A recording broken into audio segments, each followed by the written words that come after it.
நாமக்கலுக்கு 9 மணிக்கு வரணும், குடிச்சு காலையில் எந்திரிக்க முடியாமல் ஹேங் ஓவரில் 9 மணிக்கு தான் எந்திரிச்சான் அப்படின்றத உண்மை. அந்த லேட்டாக வந்தது தான் காரணம்.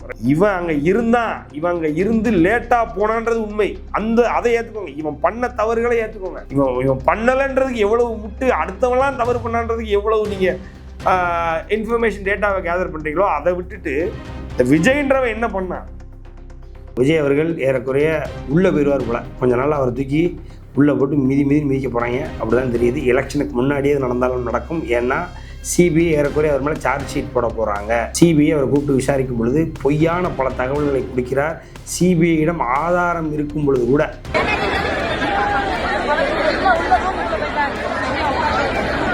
நேற்று இந்த குடியாரப்பை ஆதவர்ஜனா இருக்கால, அவன் பார்த்தீங்கன்னா எங்களுக்கு 90 சீட்டு கொடுக்குறேன்னு சொன்னாங்க, 2 வருஷம் முதல்வர் பதவி கொடுக்குறாங்க, அப்போ கூட தளபதி வேண்டான்ட்டாரு, அதான்டா தளபதி அப்படின்னு இவன் வழக்கம் போல குடிச்சிட்டு ஏதாவது பேசிட்டு இருப்பாங்க. அது மாதிரி பேசிட்டான். அதை நயனாநாயகன் போய் கேட்குறாங்க, ஆதவர்ஜனா அப்படின்னு சொல்லியிருக்காரு, விஜய்கிட்ட நான் பேசவும் இல்லை, தாவேக்கால எவனையும் எனக்கு தெரியாது, குறிப்பாக நீங்கள் சொல்கிற அந்த நபர் எனக்கு தெரியவே தெரியாது, அவர் எனக்கு எப்போ தெரியும்னா அவர் ரஜினிகாந்தை பற்றி தப்பாக பேசுனார் இல்லையா, அப்போ தான் இப்படி ஒருத்தர் இருக்கானே எனக்கு தெரியும். லைட்டை போட்டுட்டு வா அப்படின்னா இல்லை, நான் கரெக்டாக போய் லைட்டை போட்டவொடனே எல்லாரும் கத்தணும். இந்த ஃபர்ஸ்ட் டே ஃபர்ஸ்ட் ஷோ அந்த அந்த கூத்தாடி தானே, அதானே அந்த நினப்பு தானே இருக்கும். அதனால் அந்த லைட்டை போட்டு அனுப்பேன் அப்படின்னு உள்ளே போய் லைட்டை போடாதனால அவனை பார்க்கணுன்ற கூட்டம் அப்படியே அங்கேயே இருந்து அதுதான் இவ்வளவு பெரிய சம்பவத்துக்கு காரணம்னு சொல்லி அங்கே இருந்தவனே கன்ஃபார்ம் பண்ணுறான்.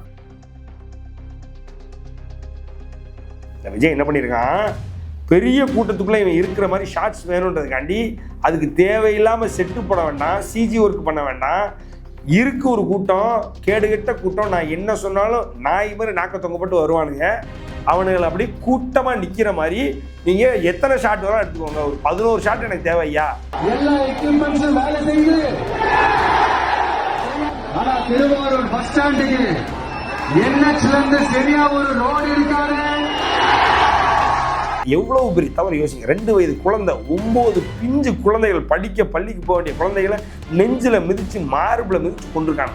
எவ்வளவு 2 பெண்கள், அதாவது கர்ப்பமாக இருக்கக்கூடிய 2 பெண்களுடைய வயிற்றுல இருக்க சிசு செத்துருக்கு.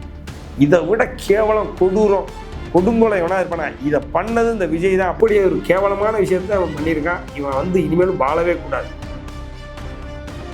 நிம்மதி ப்ராப்பர்ட்டி மேனேஜ்மெண்ட். கான்டாக்ட் 7667008800. வணக்கம். ஸோ விஜய் அவர்கள் ஏறக்குறைய உள்ளே போயிடுவார் போல. கொஞ்ச நாள் அவரை தூக்கி உள்ளே போட்டு மிதிக்க போகிறாங்க அப்படிதான் தெரியுது. எலெக்ஷனுக்கு முன்னாடியே நடந்தாலும் நடக்கும். ஏன்னா சிபிஐ ஏறக்குறைய அவர் மேலே சார்ஜ் ஷீட் போட போகிறாங்க. ஏன் சார்ஜ் ஷீட் போட போகிறாங்க அப்படின்னா சிபிஐ அவரை கூப்பிட்டு விசாரிக்கும் பொழுது பொய்யான பல தகவல்களை கொடுக்கிறார். சிபிஐயிடம் ஆதாரம் இருக்கும் பொழுது கூட இல்லை அப்படின்னு பேசியிருக்கார் போல. அதாவது ஒரு அக்யூஸ்டு, ஒரு ப்ராப்பர் கிரிமினல் எப்படி செஞ்ச தப்பை ஒத்துக்க மாட்டானோ, தன்னை சுற்றி இருக்க ஆதாரங்களை அழிச்சிட்டு எப்படி நம்ம எதுவுமே பண்ணலை, நான் எதுவுமே பண்ணல, நான் நல்லா பேகுனா சார் அப்படின்னு எப்படி உட்காந்துருப்பானோ அந்த மாதிரி இந்த ஆள் போய் ஏமாற்றிருக்கான். அதை சிபிஐ நல்லா, அதாவது ரெக்கார்டு பண்ணி இந்த ஆள் பொய் சொல்கிறான், ஆனால் எங்கிட்ட ஆதாரம் இருக்குது அப்படின்றது ப்ரூவ் பண்ணுறதுக்கு ரெடி ஆகிட்டாங்க. ஸோ சிபிஐ விஜய் மீது சார்ஜ் ஷீட் போட்டு விஜய் மீது எவ்வளவு சீக்கிரமாக கைது நடவடிக்கை நடக்குமோ அதை நடக்கிறதுக்கான எல்லா விஷயங்களையும் செய்து கொண்டிருக்கிறார்கள். பாஜகவினுடைய அழுத்தத்தில் தான் இப்படி பண்ணுறாங்க அப்படி பண்ணுறாங்க, அதெல்லாம் கிடையாது. ஏன்னா கரூரில் நடந்த சம்பவத்துக்கும் பாஜகவுக்கும் எந்த சம்பந்தமும் கிடையாது. கரூரில் நடந்த சம்பவம் யார்? விஜய்க்கும் விஜய் ரசிகர்களுக்கும் நடந்த ஒரு இன்ட்ராக்ஷன். அதில் திமுக இன்வால்வ் ஆகுது, திமுக தான் இன்வால்வ் ஆச்சுன்னு தான் விஜய் சொன்னார். அவரே பாஜகவை குற்றம் சாட்டலை. அவரே என்ன சொன்னார்? முதல்ல ஐயா ஸ்டாலின் அவர்களே, ஸ்டாலின் சார் நான் வீட்டில் இருப்பேன், பனையூரில் இல்லை ஆஃபீஸில் இருப்பேன், என்ன பண்ணுங்க, என் ரசிகர்களை விடுங்கன்னு சொல்லி ஸ்டாலின் சார் தான் கேட்டார். 2வது ஒரு முறை கூட உங்களுக்கு நீங்கள் நல்லவர்னா எதுக்கு சார் கரூரில் அவ்வளோ பெரிய சம்பவத்தை பண்ணிட்டு ஏன் மேலே பழைய போட்டீங்க அப்படின்னு கேட்டார். ஸோ அவருடைய டவுட்ஸே அப்படின்னா அவர் யாரை கேள்வி கேட்கிறார் என்றால் திமுகவை தான் கேள்வி கேட்கிறார். அவர் பாஜகவை கேள்வி கேட்கவே இல்லையே.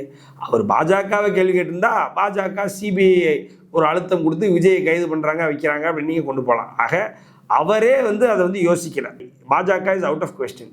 2வது பாஜக கூட கூட்டணி போல, அதனால தான் அழுத்துறாரு அப்படின்னா பாஜகவினுடைய தலைவர் ஐயா நயனார் நாகேந்திரன், தமிழக பாஜகவுடைய தலைவர் ஐயா நயனார் நாகேந்திரன் அவர்கள் நேற்று இந்த குடியாரப்பை ஆதவர்ஜனா இருக்கால, அவன் பார்த்தீங்க அப்படின்னா எங்களுக்கு 90 சீட்டு கொடுக்குறேன்னு சொன்னாங்க, 2.5 வருஷம் முதல்வர் பதவி கொடுக்குறேன்னாங்க. அப்போ கூட எங்கள் தளபதி வேண்டான்ட்டாரு. அதான்டா தளபதி அப்படின்னு இவன் வழக்கம் போல் குடிச்சிட்டு ஏதாவது பேசிக்கிட்டு இருப்பாங்க. அது மாதிரி பேசிட்டான்.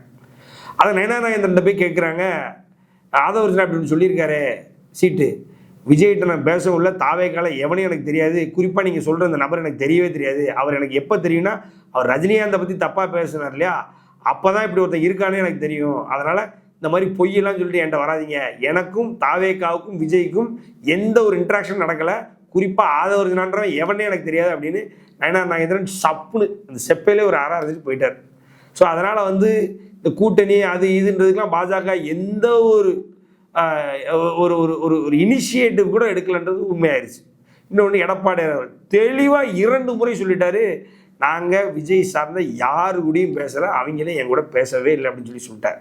ஸோ அதிமுக வழியாகவும் இந்த என்டிஏ கூட்டணிக்குள்ளே விஜய் வரக்கூடிய எந்த ஒரு காலச்சூழலும் இல்லை என்பது எடப்பாடியார் சொல்லிட்டார். வேற என்ன வேணும்? ஸோ அதனால் வந்து எங்கள் கூட கூட்டணிக்குள்ளே வராமல் இருக்கிறதுனால தான் அவரை வந்து இந்த அழுத்துறாங்க. அதுவும் பொய். சும்மா நீங்களே பேசிக்கலாம். ஆனால் இவன் அங்கே இருந்து லேட்டாக போனான்றது உண்மை. அதை ஏற்றுக்கோங்க. இவன் பண்ண தவறுகளை ஏற்றுக்கோங்க. இவன் பண்ணலைன்றதுக்கு எவ்வளவு முட்டு, அடுத்தவங்களாம் தவறு பண்ணான்றதுக்கு எவ்வளவு நீங்கள் இன்ஃபர்மேஷன் டேட்டாவை கேதர் பண்ணுறீங்களோ அதை விட்டுட்டு இந்த விஜய்ன்றவன் என்ன பண்ணான், 9 மணிக்கு நாமக்கலுக்கு வந்திருக்கணும், ஆனால் 9 மணிக்கு தான் அவன் எந்திரிச்சான். அதான் உண்மை. அன்னைக்கு நாமக்கலுக்கு 9 மணிக்கு வரணும், குடிச்சு காலையில் எந்திரிக்க முடியாமல் ஹேங் ஓவரில் 9 மணிக்கு தான் எந்திரிச்சான் அப்படின்றத உண்மை. அந்த லேட்டாக வந்தது தான் காரணம். 2வது 50 மீட்டர் இடைவெளியிலேயே அவனுடைய வண்டியை நிற்க சொன்னார்கள். யார்?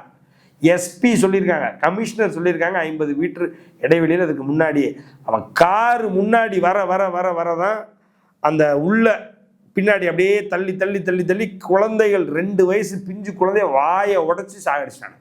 இதெல்லாம் நடந்திருக்கு. 3வது லைட்டை ஆன் பண்ண சொல்லியிருக்காங்க அங்கே உள்ள இன்ஸ்பெக்டர்ஸ். லைட்டை ஆன் பண்ணாமல் இவன் வந்து அந்த என்ட்ரிக்காண்டி லைட்டை போடுறேன் அப்படின்னு இடையில ஏற்கனவே கோளாறு, இவன் பொண்டாட்டியே அவனை மென்டல்னு சொல்லிச்சு. உங்களுக்கு ஞாபகம் இருந்ததுன்னா கோளாறு லைட்டை அணைச்சி ஆஃப் பண்ண. அப்போவே நான் சொன்னேன் இவன் மென்டல் ஆகிட்டான் அப்படின்னு. நீ யார் எது நம்பலை, ஆனால் அவன் பொண்டாட்டியே கன்ஃபார்ம் பண்ணிச்சு அவர் மென்டல் அப்படின்னு. ஆக லைட்டை போட்டுட்டு வா அப்படின்னா, இல்லை நான் கரெக்டாக போய் லைட்டை போட்டவொடனே எல்லாரும் கத்தணும். இந்த ஃபர்ஸ்ட் டே ஃபர்ஸ்ட் ஷோ அந்த அந்த கூத்தாடி தானே, அதானே அந்த நினப்பு தானே இருக்கும். அதனால் அந்த லைட்டை போட்டு அணைப்பேன் அப்படின்னு உள்ளே போய் லைட்டை போடாதனால அவனை பார்க்கணுன்ற கூட்டம் அப்படியே அங்கேயே இருந்து அதுதான் வந்து இவ்வளவு பெரிய சம்பவத்துக்கு காரணம்னு சொல்லி அங்கே இருந்தவனே கன்ஃபார்ம் பண்ணுறான். அங்கே இருந்த எல்லா காவல்துறை அதிகாரிகளும் கன்ஃபார்ம் பண்ணுறாங்க, பொதுமக்கள் கன்ஃபார்ம் பண்ணுறாங்க. அப்போ அதெல்லாம் தான் இவன் பண்ண தப்பு.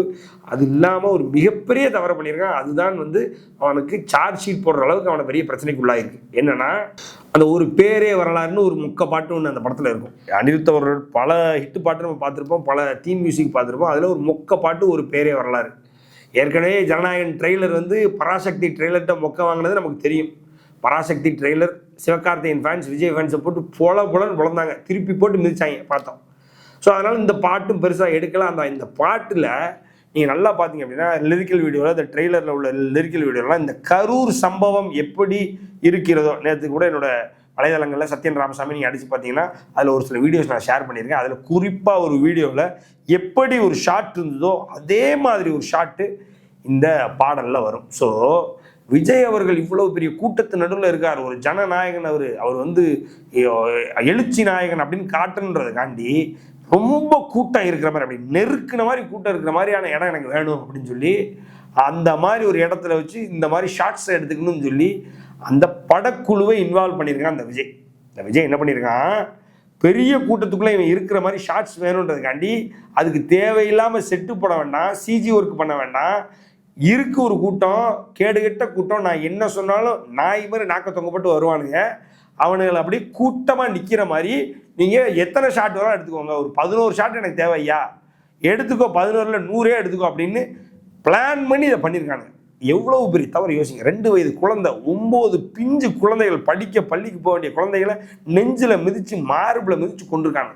எவ்வளவு 2 பெண்கள், அதாவது கர்ப்பமாக இருக்கக்கூடிய 2 பெண்களுடைய வயிற்றுல இருக்க சிசு செத்துருக்கு. இதை விட கேவலம் கொடுங்கோலை எவனா இருப்பானா, இதை பண்ணது இந்த விஜய் தான் அப்படின்றது அதிகாரப்பூர்வமாக ஆதாரப்பூர்வமாக சிபிஐ இருக்குன்னா நம்ம என்ன பண்ண முடியும், நம்ம என்ன பேச முடியும்?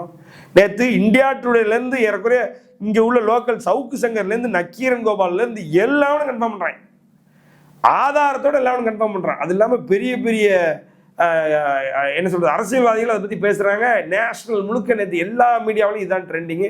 சிபிஐ விஜய் மேலே சார்ஜ் ஷீட் போட போகிறாங்கன்னு பேசிகிட்டு இருக்காங்க. இப்படி ஒரு கேவலமான விஷயத்த அவன் பண்ணியிருக்கான். இவன் இனிமேலும் வாழவே கூடாது அப்படின்றதுல எந்த ஒரு மாற்று கருத்தும் இருக்காது. யாருக்கும் இந்த வீடியோ பார்ப்பவர்களுக்காக இருக்கக்கூடாது. இன்னொன்று என்னென்னா, அந்த கேமராக்கள் எப்படிப்பட்ட கேமராக்கள், ஏஆர்ஆர்ஐ, அதே மாதிரி இந்த ரெட் கொமோடோ, இதெல்லாம் பார்த்திங்க அப்படின்னா ஒரு மிகப்பெரிய நடிகர்களுக்காக அவங்களுக்கே மிகப்பெரிய பட்ஜெட்டுக்கு ஒரு படம் எடுத்தாங்கன்னா மட்டும்தான் அதெல்லாம் யூஸ் பண்ணுவாங்க. ஒரு எடுத்துக்காட்டுக்கு சூப்பர் ஸ்டார் ரஜினிகாந்த், அதே மாதிரி ஒரு தல அஜித்குமார், அதே மாதிரி ஒரு விஜய், இவங்க போன்ற படங்களுக்கு, ஒரு பட்ஜெட் படங்களுக்கு தான் அந்த மாதிரி கேமரா அவங்க யூஸ் பண்ணியிருக்காங்க. எப்படி புரியல, ஒரு பரப்புரைக்கு எதுக்கு அவ்வளோ பணக்கார கேமரா, எதுக்கு அவ்வளோ பணக்கார கேமரா? அதே மாதிரி ஒரு 20 பேர் டிஎஸ்எல்ஆர் வச்சுட்டு சுற்றி நிற்கிறானு. 20 பேர் டிஎஸ்எல்ஆர்னா எல்லாம் D5, D6, Nikon, Canon 5DS, அதே நேரத்தில் 5DR, DR, எல்லா மாடல்ஸும், எல்லா மாடல் கேமராஸும், டிஎஸ்எல்ஆர் கேமராஸும் அங்கே இருக்குது. ஒரு 20 பேர் அதை பிடிச்சி நிற்கிறான். எதுக்கு 20 பேர்? இது இல்லாமல் விஜய் அவனுக்கு சொந்தமான ஒரு டீமை, கம்ப்ளீட் மீடியா டீமை உள்ளாரிக்கிறான். அவனுக்கு ஒரு 5-6 கேமரா வச்சு நிற்கிறானுங்க. இது எல்லா கேமராவும் எனக்கு வெளியில் வருது. இந்த கேமரா இது ஏன் கேமரா தான், நான் தன்னிச்சையாக தான் போய் எடுத்தேன், யார் சொல்லி எடுக்கல அப்படின்னு எவனும் கிளைம் பண்ண வர மாட்டான். அப்போ இருக்க போய் தானே அது, இவன் சொல்லி தானே அனுப்பியிருக்கான் உள்ள. அதாவது இல்லை சார் அவதூறு பரப்பாதீங்க, அந்த கேமராலாம் விஜய் அமர்த்தின கேமரா கிடையாது, இல்லை விஜயனுடைய ஜனநாயகன் படக்குழு அமர்த்தின கேமரா கிடையாது, அது ஏன் கேமரா சார், நான் எடுக்க போனேன், தன்னிச்சையாக நான் கிளம்பி கூட்டத்துக்குள்ளே போனேன் அப்படின்னு எவனா ஒருத்தன் கேட்க வர வேண்டியதானே? எதுக்கு அவதூறு பரப்புன்னு கேட்க வர வேண்டியது? ஏன் எவனுமே வர மாட்டான்? அந்த கேமராவை கிளைம் பண்ண எவனுமே வரலையே. எத்தனையோ கேமராக்களுடைய படங்கள் எடுத்து பரவிட்டு இருக்கேன். குறிப்பாக அதிமுக இதனுடைய ஐடி விங்க சொல்கிறாங்க, இதெல்லாம் ஜோடிக்கப்பட்டது, இது ஒரு ஸ்ட்ராட்டஜைஸ்டு ஒரு மிகப்பெரிய துன்பியல் சம்பவம், ஒரு கில்லிங் இன்சிடென்ட்டு அப்படின்னு சொல்லி அவங்களே போட்டிருக்காங்களே. அவங்களே அந்த கேமராக்களை வரிசைப்படுத்துகிறாங்களே. இந்த கேமராக்கள்லாம் என்னோடதுன்னு எவனும் ஏன் கிளைம் பண்ண வர மாட்டான்? ஏதோ ஒரு நிறுவனம், சரிப்பா, ஒரு ஆள் தனிநபரில் ஏதோ ஒரு நிறுவனம் கிளைம் பண்ண வரணும், ஏன் வரமாட்டான்? ஆக இது விஜய் அவர்கள் தெளிவாக பிளான் பண்ணியிருக்காரு. இது இல்லாமல் பார்த்திபன் அப்படின்னு சொல்லி சேலத்தினுடைய மாவட்ட தலைவர் பார்த்திபன் அவர்கள் இந்த சம்பவம் முடிஞ்சதுக்கப்புறம் ஒரு காரில் ஒரு 3 பேர் இருந்திருக்காங்க. அந்த காரை மறைச்சு நியூஸ் 24/7 நிருபரை அந்த காரை வீடியோவே எடுக்க விடாமல் பண்ணுறார். அந்த காருக்குள் இருந்த மூவர் யார்? சிம்பிள், அந்த காருக்குள் இருந்த மூவர் யார்? இதை இன்வெஸ்டிகேட் பண்ணாலே தெரியும். அது இல்லாமல் சத்யன் சூரியன் சொல்லிட்டு அந்த படத்தினுடைய கேமராமேன், ஜனநாயகன் படத்தினுடைய கேமராமேனையும் கூப்பிட்டு விசாரித்தாலும் இன்னும் பல துப்புகள் நமக்கு தொடங்கும். ஸோ இது ஒரு மிகப்பெரிய மாஸ் கில்லிங் இன்சிடென்ட்டுக்கு சூத்திரதாரியாக, மூலதாரியாக விஜய் இருந்திருக்கிறான் என்பது ஏதோ ஒரு வகையில் அது ஊர்ஜிதமாகிறது. அதை சிபிஐ கன்ஃபார்ம் பண்ணிட்டாங்க. சிபிஐ விஜய் நெருங்கி கொண்டிருக்கிறது. அது இல்லாமல் ஐயா ஜோஸ் சார்ல்ஸ் மார்ட்டின், புதுச்சேரியை கலக்கி கொண்டிருக்கும் ஐயா ஜோஸ் சார்ல்ஸ் மார்ட்டின் கன்ஃபார்ம் பண்ணுறாரு. என்னென்னா, இந்த கரூர் சம்பவத்தை இட்டுக்கட்டி அரங்கேற்றியவன் ஆதவர்ஜுனா என்று அவர் கன்ஃபார்ம் பண்ணுறாரு. அவர் யாருன்னா ஆதவர்ஜுனாவுடைய சொந்த மச்சான், ஆதவர்ஜுனாவினுடைய மச்சான், அதாவது ஆதவர்ஜுனா கல்யாணம் பண்ணியிருக்கிறது இவருடைய தங்கை. அப்படிப்பட்ட அவர் கன்ஃபார்ம் பண்ணுறா ஆதவர்ஜுனா தான் அந்த கரூர் சம்பவத்தை பண்ணுறான் அப்படின்னு சொல்லி. அப்போ இதை விடலாம் என்ன ஆதாரம் வேணும்? 2 பேரையும் பிடிச்சி உள்ளே போட்டு வெளுத்து அவுத்து அடித்தோன்னா சொல்லிடுவாங்க. அவ்வளோலாம் அடி தாங்க மாட்டாங்க. அதனால் குடியார பயிலுக்கு அடி தாங்க மாட்டாங்க. உண்மையை உளறிடுவானுங்க. இல்லை 2 கட்டியை ஊற்றி விட்டிங்கன்னா உண்மையை உளறிடுவானுங்க. இவனுங்க அரசியலில் இல்லை, வாழவே தகுதி இல்லாத பிரைவேட். இவங்க அரசியலுக்குள்ளே இவங்களுக்கு ஓட்டு போடணும்னு நீங்கள் வேணால் நினச்சிருந்தீங்கன்னா உங்களுக்கு, அதாவது மூளையில் ஊனம் இருக்கிறது அப்படின்றது புரிஞ்சுக்கோங்க. நன்றி, வணக்கம்.